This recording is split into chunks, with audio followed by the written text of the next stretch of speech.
Bonjour à toutes et à tous, nous sommes le mercredi 4 septembre 2024 et c'est parti pour notre analyse quotidienne des marchés financiers.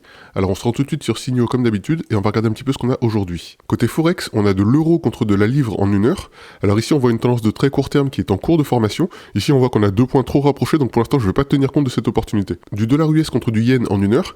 Ici on a une tendance qui encore une fois est en cours de formation, je ne peux pas vraiment me positionner là-dessus. Ici ces points-là pourraient être considérés comme étant valables, mais j'aime pas le fait que ces 2 points encore une fois soient très proches sur un bas de tendance qui est en cours de formation, donc ça peut tout à fait casser par le bas, on va pas tenir compte pour l'instant de cette opportunité non plus. Dollar australien contre dollar canadien en 4 heures, vous voyez ici, intéressant, c'est un exemple typique de ce que je voulais vous montrer. Je vous ai dit quand on a 2 points qui sont trop proches pour former un haut de tendance ou un bas de tendance, c'est probablement que ce n'est pas une tendance réelle. Et en plus de ça, on voit ici une pente qui est vraiment très accentuée. Donc là, le signe, il a été très clair, on a cassé en 2 secondes cette fausse tendance, et c'est la raison pour laquelle actuellement le cours peut redescendre, et en fait on l'a traversé en 2 secondes, c'était pas vraiment une tendance, donc du coup on passe pour cette opportunité. De l'euro contre du yen en 4 heures, alors ici on voit des points bas qui ont été tracés à partir de vrais pics sur le bas, donc là il n'y a pas de souci pour ce bas de tendance. Le haut de tendance me chagrine un petit peu, dans la mesure où en fait si on prenait ici, si on traçait une droite un petit peu virtuelle à la main, on verrait que du coup il y a déjà eu probablement une tendance qui a été cassée, et en fait ce qui me laisse penser ça aussi, c'est qu'on voit un cône ouvrant ici, donc je pense que la tendance a déjà été cassée, et qu'en réalité ici il y a un super point pour passer acheteur, donc acheteur à 160,94, on va mettre le stop loss à 159,69, et on va aller chercher un take profit autour de 172,25. Côté crypto, on a du Tether en 4 heures, alors là vous voyez cette pente là,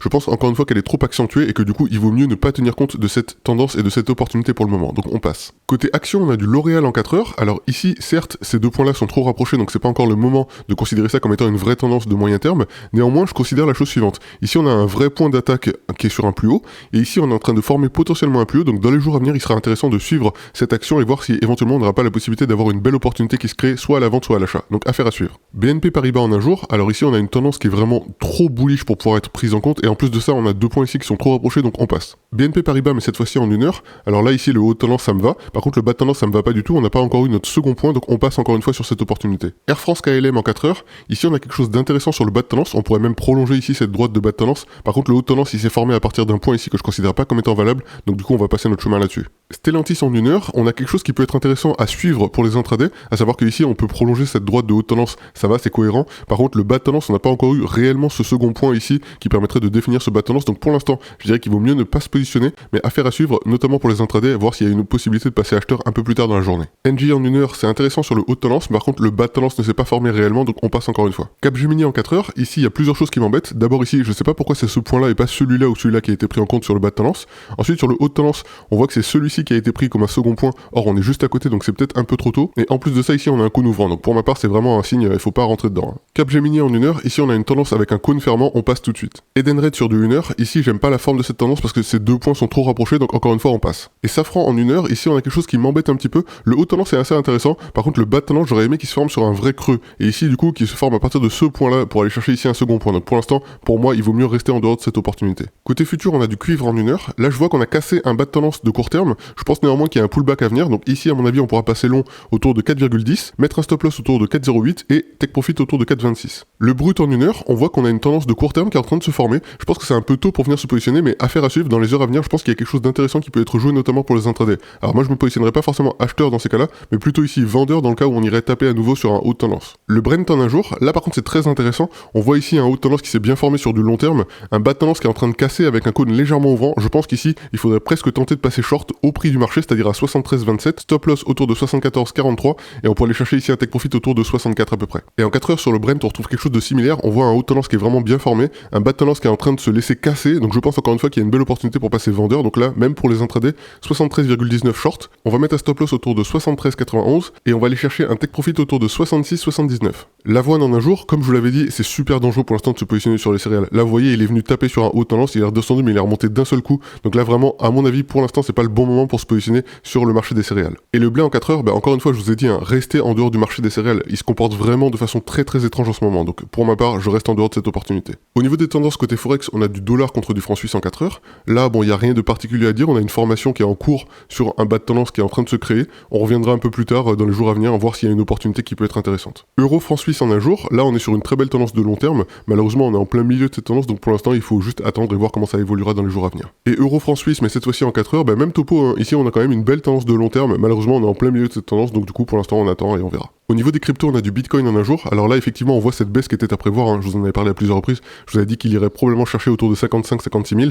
On n'est pas très loin. Faudra voir si après il arrive à tenir et rebondir pour passer ici long et aller chercher un bull run, ou s'il se fera un peu casser et qu'il ira chercher probablement ici un nouveau plus bas autour de 52. Donc à suivre au niveau du Bitcoin. Avalanche en un jour. Alors il n'a pas suivi de façon aussi importante la chute ici du Bitcoin, mais on voit clairement qu'il est vraiment attaché à l'évolution de Bitcoin. Donc pour l'instant, on attend juste l'évolution de Bitcoin et on aura l'évolution de l'avalanche. Le Wrapped Bitcoin en un jour, c'est exactement la chose que Bitcoin, donc il n'y a rien à rajouter, on passe. Le Tron en 4 heures, alors là on voit qu'il est en train de descendre petit à petit. Encore une fois, je vous ai dit, je pense qu'ici il y a une opportunité pour passer acheteur autour de 0,144 si vraiment on arrive à taper sur le bas de cette tendance. Le Bitcoin Cash en 4 heures, là aussi c'est super intéressant. On voit qu'il y a une sorte de support qui s'est établi ici sur plusieurs semaines. Donc du coup, de deux choses l'une. Ou bien il va casser en force ce support, il va aller chercher vraiment beaucoup plus bas, ou bien il va rebondir de façon puissante sur ce support, il va vraiment réussir à démonter ici le haut de sa tendance et aller chercher de nouveau plus haut ici, probablement autour de 500 à peu près. Donc affaire à suivre sur le Bitcoin Cash, il faut vraiment le garder à l'œil. Le Chainlink en un jour, il va faire comme Avalanche, hein, il va suivre l'évolution du Bitcoin et pour l'instant le Bitcoin est à la baisse, donc évidemment le Chainlink suit. Au niveau des actions, on a du Apple en un jour. Bon, on a déjà vu plein de fois cette tendance. Ici, on a 2 points trop rapprochés,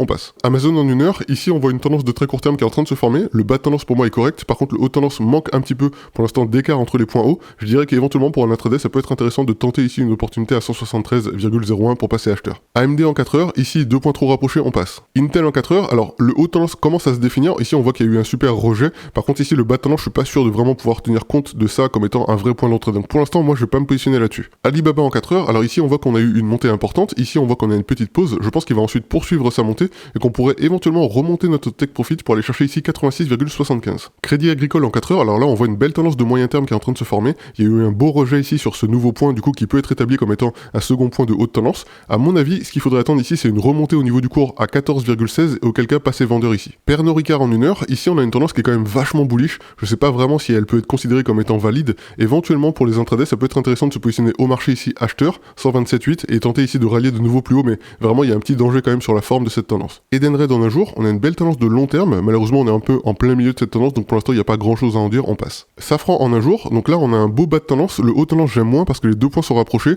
donc pour l'instant on va pas forcément en tenir compte, affaire à suivre dans les jours à venir. Unibail en une heure, on a une tendance de très court terme ici qui commence à être intéressante, éventuellement il y a peut-être quelque chose à aller chercher ici pour les intradés, passer éventuellement long ici à 71,50. ArcelorMittal en un jour, ici il y a eu un énorme dip après la formation de ce haut de tendance, donc là clairement ici il faut pas se positionner sauf si éventuellement on a un rebond et passer ici vendeur autour de 21,23 pour passer short évidemment. Au niveau des indices, on a du CAC 40 en une heure. Bon, je peux pas vraiment tenir compte de cette tendance, je vois même pas exactement à quoi elle ressemble et quels sont les points qui lui ont permis de se former, donc on passe. Et enfin côté futur, on a du cuivre en 4 heures. Alors là, on a une petite baisse, mais je pense qu'il y a toujours de la force sur les métaux pour tenter de casser par le haut ces hautes tendances et du coup on verra ça un petit peu dans les heures et les jours à venir. Voilà pour le tour d'horizon des marchés financiers en ce mercredi 4 septembre 2024. J'espère que ça vous a été utile. Si c'est le cas, n'oubliez pas de mettre un pouce, abonnez-vous et cliquez sur la cloche pour être informé de la sortie des nouvelles analyses. Et puis on se retrouve dès demain. Allez, ciao ciao.